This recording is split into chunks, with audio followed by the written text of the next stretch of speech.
Hello, my name is Lesley Atherton, and this is my story, very short story, Sample of Chaos.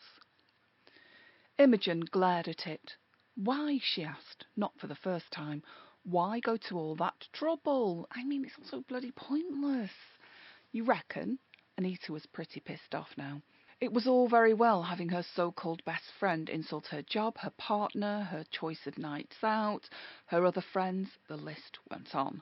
But to have her insult this, her most prized possession, and her most satisfying accomplishment, apart from the children, of course, was quite unbearable. Yeah, what a wasted life. How could Imogen think that? Anita's life hadn't been wasted at all. She'd created a small and loving family and was proud of them all, but she'd also created an heirloom. Art, social history, recycling and love combined and constrained behind a box frame. She was no technician and no creative genius either, but she'd poured love, life and wonderment into this creation, and every stitch had been an adventure. Every found item incorporated into the piece had its own story to tell about her family. The whole thing had begun quite simply as an impassioned request from her mother. What birthday gift might be appropriate for her adult daughter, a new parent? Something specifically for her, not for the house or the two delightful little ones. After much thought, Anita informed her that, with two very young children born just a year apart, what she desired more than anything was a means of expression and of escape from the day-to-day grind of nappies and bottles. She asked her mum for sewing kits or a cross-stitch canvas, and perhaps some silks too. Something colourful and creative, something therapeutic and beautiful.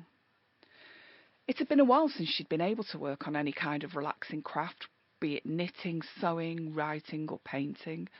So, on her birthday, her mother presented her with 3 large rectangles of regularly pierced Aida fabric, along with a small selection of threads, trimmings and beads.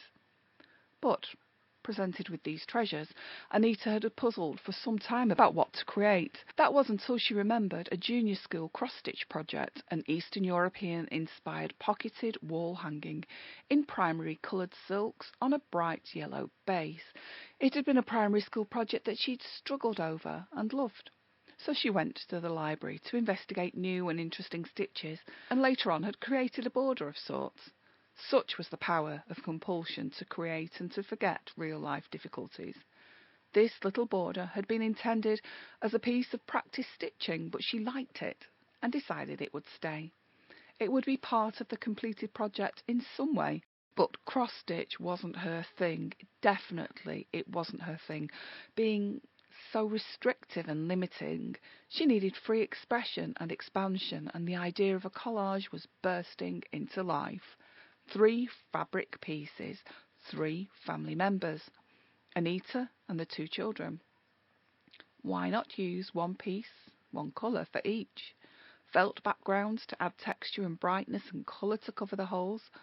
The addition of found items, the pendant she wore when giving birth to her daughter, the wooden dolphin once part of her son's baby mobile, cut up motifs from toddler clothing, beads, each representing a happy memory, all singly sewn onto the by now brightly coloured 3-piece background. So much symbolism, both blatant and hidden. Buttons in the shape of hands atop felt hearts. She felt the love for her children, hand on heart. And of vital importance, the knitted woolly shape of a stylised house from her son's grown-out-of jumper, and the words, "Home, sweet home," longed for freedom and escape. Escape from a life which had destroyed her individuality and creativity. Home, sweet home. Home is where the hearts are. So much in that wall hanging was left over from previous projects, and was left over, though not disregarded, from her life. Beads from a broken bracelet, 6 inches of braid from a cushion repair, her unworn but still loved silver communion cross, a gold pendant, a gift from an otherwise useless ex-lover, a hand-sewn and embellished butterfly motif intended for her bedroom curtains, buttons from loved items, broken bits and bobs, and so many little stitches and beads. It took many months to cover all 3 of the fabric sheets, each one representing its own family member, including their full name and date of birth. Unwittingly, it had become a found item collage and a chaotic sampler in one. And she even felt a specific sense of satisfaction when she realised that virtually nothing had been purchased specifically for it. The only items bought and laboured over for this brightly coloured mishmash of conflicting ideas and madness were intended as card toppers.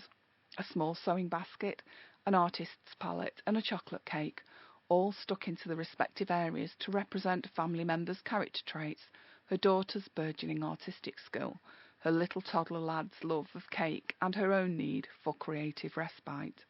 Even 8 years later, she remembered sitting in semi-darkness on the edge of her bed, attaching the tiny seed beads through periods of childhood illness, insomnia, money worries, and health scares.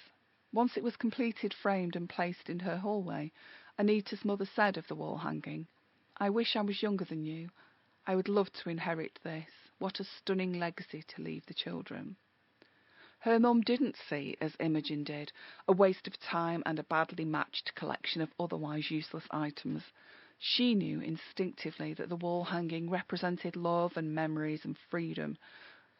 3 years after the death of her mum, and as her children grew towards puberty, Anita remembered her mum each time she walked past the wall hanging. She knew, for this and many other reasons, that this large hand-stitched item enclosed within a frame was one of the few things, along with her handwritten music books, that she'd save from a house fire. She'd save it for posterity and love, both for the remembrance of generations past and the anticipation of those to come. "Imogen," said Anita, unwillingly bringing herself back to reality and attempting to remain calm, "I know you don't get it. You don't have kids. You've had a pretty easy life. You're pragmatic and unsentimental to the core. You're entitled to be who you are and like what you like. But give it a break. At least let me live in the abstract for a few moments a day." Abstract art? Yes, probably, in the way that love and respect and art and freedom are all abstracts, important and apart and surpassing the everyday crap of life. It's only when such abstracts cease to exist, as happened when this young mum lost her freedom, fearing it to be a constant forever loss, that their absence is clearly felt. The abstraction from everyday life, the abstraction of family ties, no matter what, and the abstraction of memories, both painful and merry. Abstract art, of sorts.